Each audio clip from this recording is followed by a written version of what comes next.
दोस्तों, रूस और यूक्रेन के बीच युद्ध के 1282 दिन हो गए हैं। मुख्य मुख्य घटनाओं पर केंद्रित करेंगे हम लोग।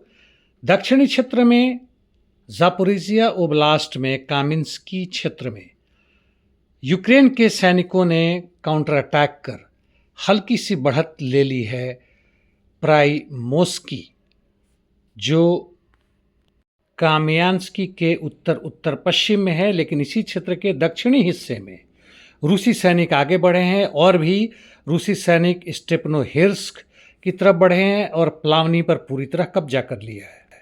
जापोरिजिया में ही और पूर्व में नोवोपाव्लोवका क्षेत्र में रूसी सैनिक वोवचा रिवर के दूसरी तरफ चले गए हैं और नोवोखाट्स्की के उत्तर पूर्व क्षेत्र में आगे बढ़े हैं तथा फिलिया के दक्षिण में प्रवेश कर गए हैं और हुलियाई पोल के लिए भी ऑफेंसिव ऑपरेशन लगातार जारी है। यूक्रेन का मानना है कि दोनेस्क, जापोरिजिया और निप्रो पेट्रोवस्क यानी तीनों राज्य का जहां मिलन होता है, ट्रायंगल बनता है, वहां पर उनकी स्थिति खराब है और रूसी सैनिक काफ़ी मजबूत स्थिति में है। अब इसी के साथ पूर्व में आते हैं। यहाँ भी रूसी सैनिकों की बढ़त लगातार जारी है। अभी पश्चिम उत्तर पश्चिम पोक्रोवस्क के क्षेत्र में लियंतोविची और उडाकने के उत्तर में बढ़े हैं। पोक्रोवस्क से सटे हुए पूर्व में मिर्नोग्राद क्षेत्र में यूक्रेन ने काउंटर अटैक करके मिर्ने की तरफ थोड़ी सी आगे बढ़े हैं, जो शाख्तार्स्की के उत्तर पश्चिम में है और नोवो इकोनोमिकने के आउटस्कर्ट्स तक पहुंच गए। यह उनके लिए एक अच्छा सक्सेस है। कॉन्स्टांटिनोवका की तरफ बात करें तो रूसी सैनिकों का लगातार ऑफेंसिव ऑपरेशन जारी है, खासकर इसके पूर्वी आउटस्कर्ट्स की तरफ, और यहाँ के वह बाखमुत कॉन्स्टांटिनोवका रोड के पास पहुंचकर उन पर काफ़ी हद तक कब्जा भी कर लिया है, जबकि पोक्रोवस्क से उत्तर दिशा में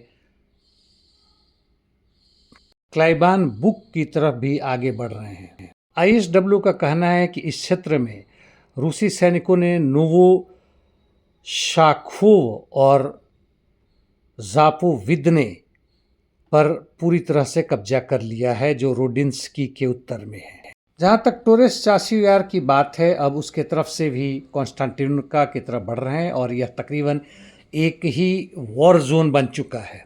सेरेब्रियान्स्की फॉरेस्ट्री में रूसी सैनिकों का बढ़ना जारी है। उत्तर पूर्व यूक्रेन में आते हैं तो यहाँ पे ज़बरदस्त लड़ाई जारी है और रूसी सैनिक क्रेमिना स्वातो क्षेत्र में सिरिदने में आगे बढ़े हैं। वह तकरीबन उनकी तरफ पूरी तरह कब्जा में हो चुका है, जबकि रूसी सैनिकों ने नोवोमाइखाइलिवका के उत्तर और जाग्रिजोव, जो स्वातो क्षेत्र में आता है, उस पर तकरीबन पूरी तरह कब्जा कर चुके हैं। कुपियांस्क के लिए जबरदस्त लड़ाई जारी है। कोई खास प्रगति दोनों तरफ से नहीं हुआ है। हालांकि उत्तर और पश्चिम में रूसी सैनिकों ने थोड़ी सी बढ़त ले ली है। खार्को के उत्तर में आते हैं। रूसी सैनिक कोजाचा लोपान के पश्चिम में आगे बढ़े हैं, जो लिप्सी क्षेत्र में है, जबकि वोवचांस्क के पश्चिम में, जो इनके कंट्रोल में है, उस एरिया को इन्होंने और मजबूत किया है और आगे बढ़े हैं। सूमी में रूसी सैनिकों की बढ़त खासकर यूनाकिफ्का में, जिस पर 90 से 95% कब्जा कर चुके हैं, धीमे है, क्योंकि यूक्रेन का डिफेंस लाइन बहुत ज़बरदस्त मजबूत है और ऐसे ही दूसरे क्षेत्रों में भी है। इंटरडिक्शन मिशंस दोनों तरफ से बहुत ज़बरदस्त जारी है, खासकर रूस की तरफ से। मिडिल ईस्ट के बारे में संक्षिप्त में बात करते हैं। इजराइल का कहना है कि जब तक लेबनान में वह हिजबुल्लाह को पूर्णतः निरस्त नहीं कर देते हैं, तब तक उनका वहाँ पे ऑफेंसिव ऑपरेशन जारी रहेगा। गाज़ा में जनसंहार जारी है। सीरिया में भी उनका यदाकद आक्रमण होते रहता है। यमन में आज सुबह उन्होंने ज़बरदस्त मिसाइल दागे हैं सना में, और आगे देखते हैं स्थिति किस करवट बदलता है। आज के लिए इतना ही दोस्तों, कल फिर। धन्यवाद।